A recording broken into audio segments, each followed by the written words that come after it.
makes me extremely vindicated for calling the cast stupid myself. Are Amy and Tails as stupid as him? Sonic is absolutely the worst person to be selecting the teams here. IDW wants Sonic to be this morally superior commander of philosophical thought so bad. IDW once again proving that they can't write smart or clever characters unless it's the character solving something in a millisecond.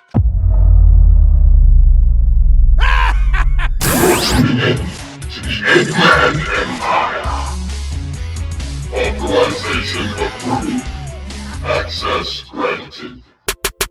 What's happening, sneaky links? My name is KotyTang. Y'all know what it is? Let's get into these comics. Issue 26. After a rousing send-off to Dr. Starline, detaching the two evil doctors from each other and granting the warp topaz to the heroes, Tails and Eggman team up and create a device that launches 5 portals leading directly to each of the Deadly Six, except for Zavok, who is still on the face ship. After Sonic, again, runs off the virus, Sonic forms the 5 teams that will take on the Deadly Six for their Chaos Emeralds. Amy and Tails will fight Zomom, Silver and Whisper will fight Zor, the Babylon Rogues will fight Master Zik, Gemerald will fight Xena, and Knuckles and Espio will fight Zaz. That is, until Knuckles refuses Sonic's plan due to Eggman standing too close to the Master Emerald. So Sonic agrees with Knuckles, which makes it to where Espio will be fighting Zaz by himself. In order to keep the virus from overtaking Sonic before he can go supersonic, Eggman creates a specially designed treadmill to keep Sonic's virus at bay. While Sonic is on the treadmill, Sonic chastises Metal Sonic for his choice in morality, with Eggman stating that no matter what, Metal Sonic will always want to conquer as it's in his programming. Sonic attempts to appeal to Mr. Tinker again, but Eggman doesn't fall for it, and instead tries to convince Sonic that much of the virus's spread is his fault, due in part by how much he's ran on grass. True! Zavok discovers Angel Island, but is quickly brought away by Cubot mentioning a fake alert going off. The portals are ready to go, and the teams all jump inside to face the Deadly Six. As Gemerald goes to leave, Cream heads into the portal before him to help out, flying right into Xena, who immediately takes control of Gemerald because he's a robot, and they sent a robot to fight Xena, who can take over robots. Amy and Tails are unable to trick Zomom into giving the Chaos Emerald. Espio is immediately caught by Zaz and tossed down to the Zombots. Silver confronts Zor directly, and the Babylon Rogues are immediately outsmarted and overpowered by Master Zik, with Wave and Storm losing their extreme gear and being surrounded by Zombots, ending the issue. Alright, so it's pretty goofy that Eggman and Tails both made a fully functioning warp topaz device with multiple portals leading to the exact locations of the Deadly Six across the region, while Starline barely managed to even get the thing working without almost killing himself. Two geniuses at work who have never touched the warp topaz or even got to experiment with it, I suppose. So, Sonic is absolutely the worst person to be selecting the teams here, and here's why. Sonic's logic is that Zomom is an idiot, so he sends Tails and Amy to deal with him because Zomom is an idiot and they're smart. It would actually make more sense to send them after Master Zik. Sonic himself says Zik is smarter than all of the Deadly Six combined. So why would he send the Babylon Rogues to fight Master Zik? You know, the team with not a single smart person? Wave has the most common sense of the group, and yeah, she's supposed to be really scientifically smart and is really good at mechanics, but the second she gets annoyed, which happens all the time, she's unhinged. The Babylon Rogues actually wouldn't do too bad against Zaz either, considering that Zaz and the Babylon Rogues will all be able to do the entire battle in the sky, a place that all 4 of them would be very comfortable with. the definitive worst decision that Sonic makes is that he sends Gemerald to deal with the Deadly Six. Gemerald to deal with the Deadly Six. You know, the robot controllers? Gemerald and Metal Sonic cannot do anything here. How did nobody in the team catch that glaring mistake? Also, can we just point out the fact that Sonic sent Tails to take on Zomom because he's smart? And Tails' plan is to tell Zomom they have food, so give them the emerald so they can give it to Zavok? Are Amy and Tails as stupid as him?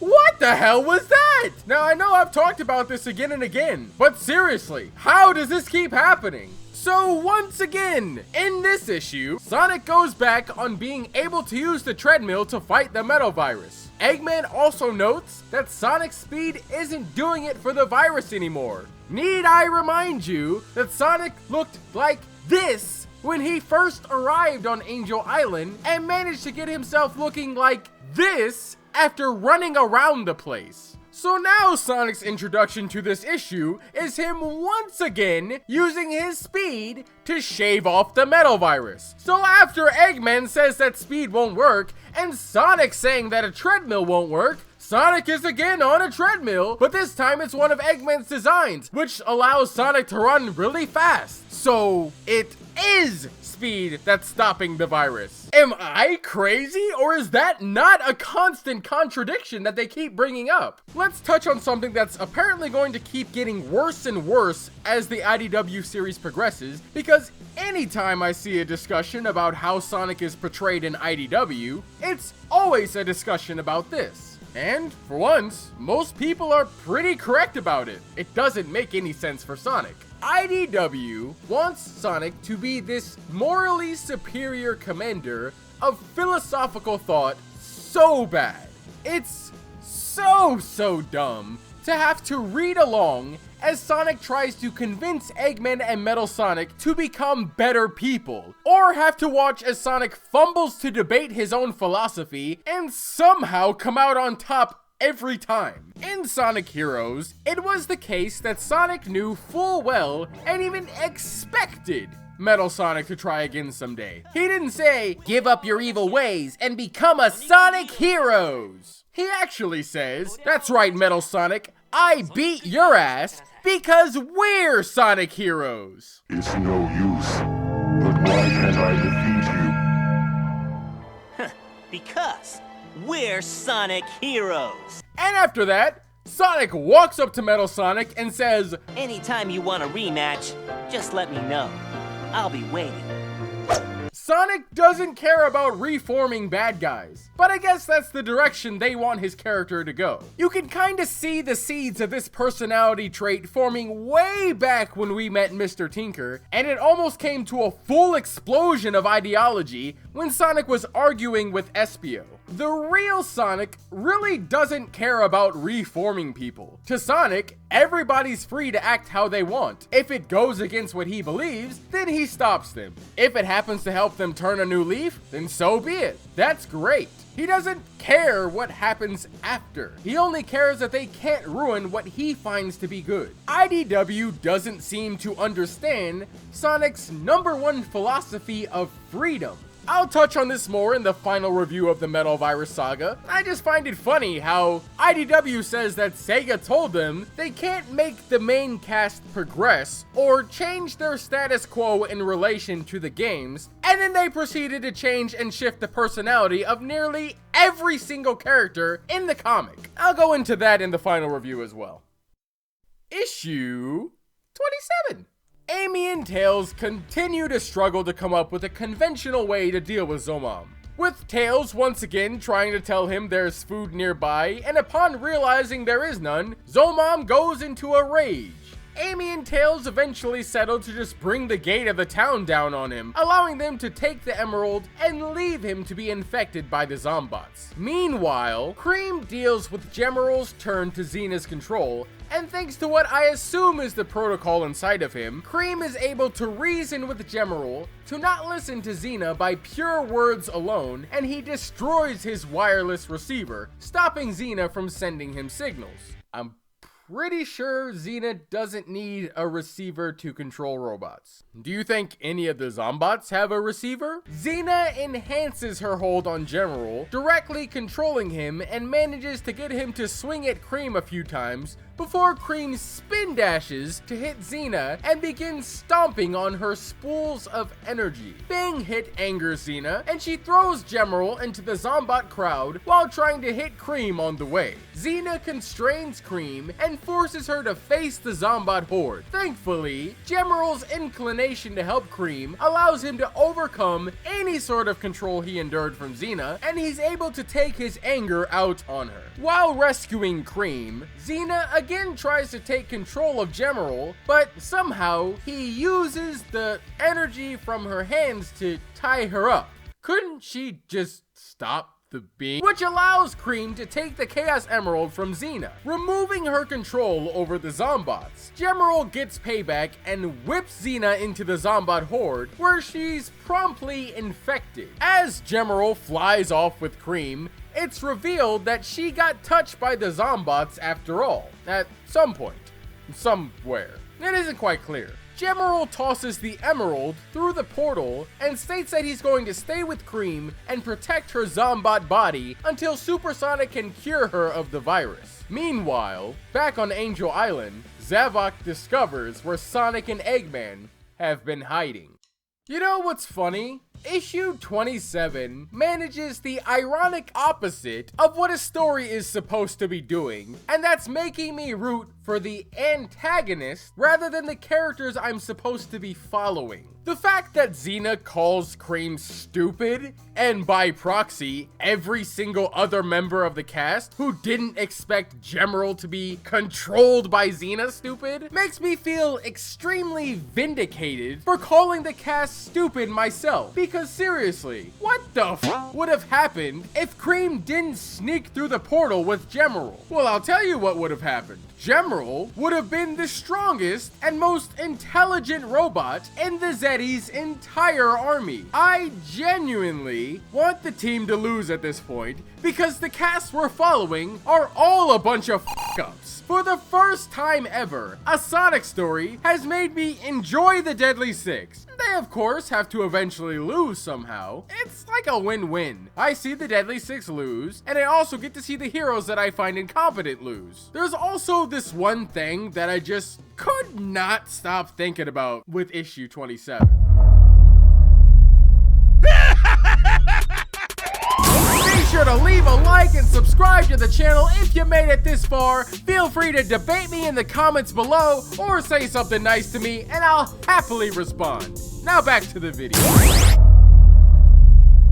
Issue 28. Silver and Whisper's battle with Zor continues, and after a few berating comments, Silver is caught by Zor. Thanks to Whisper and her wisp, Silver is freed, and the Chaos Emerald is dislodged from Zor's chest. Silver crushes Zor's robot owl, and the heroes leave him to get infected. Espio continues his bout with Zaz, using everything he can to get away from the Zombots. Espio is once again able to turn invisible and hide himself from Zaz, sneaking up behind him and using a barrage of quick attacks, eventually enabling himself to steal the Chaos Emerald, and Espio leaves through a portal before Zaz can retaliate. The Babylon Rogues' battle against Master Zik continues, with things looking bleak for the Rogues as Zombots close in, while Jet is the only one still battling the Master.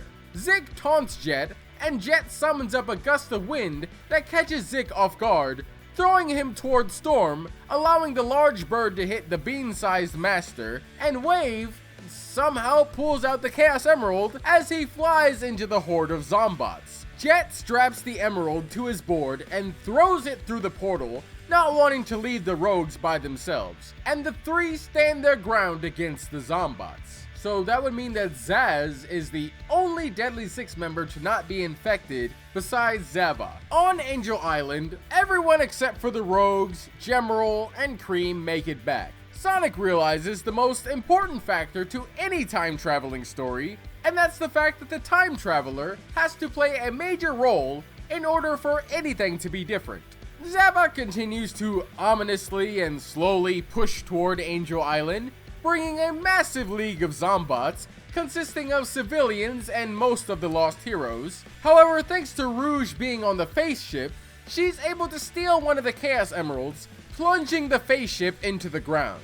However, utilizing the power of the Chaos Emerald on himself, Zavok no longer needs the use of a secret formula from Lost World, as he transforms into a Titan. As the heroes are responding to the fireballs being launched at them, Zavok decides to chuck leagues of Zombots onto Angel Island, and the heroes look on in horror as they unfortunately reunite with their once friends.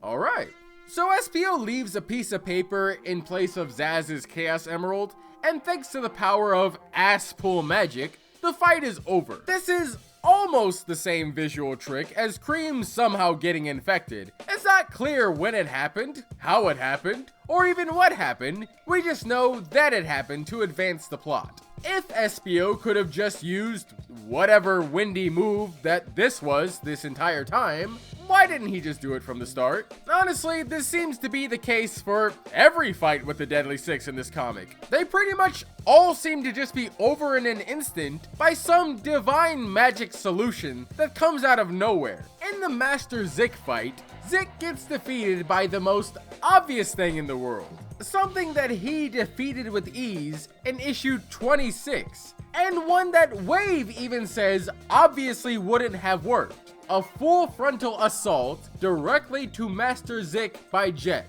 This frontal assault launches him right into Storm, and then Zik complains that it wasn't tactical and required no skill. Zik is for some reason just defeated by the same thing that he immediately defeated last time. Both things that happened in issue 26 and issue 28 were frontal assaults. IDW once again proving that they can't write smart or clever characters unless it's a character solving something in a millisecond.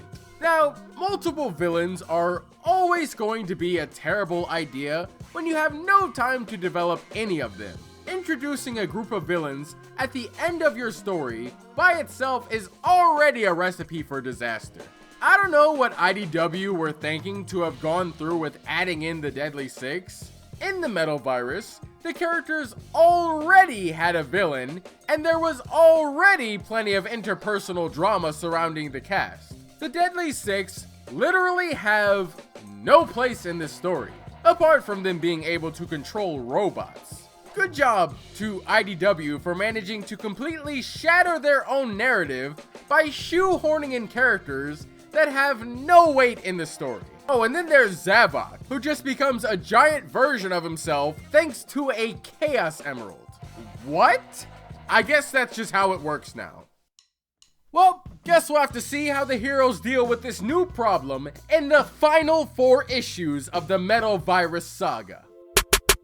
Thanks to all of you who made it through the entire video. Subscribe, like, and leave a comment below about what you think about the IDW series. Okay, bye!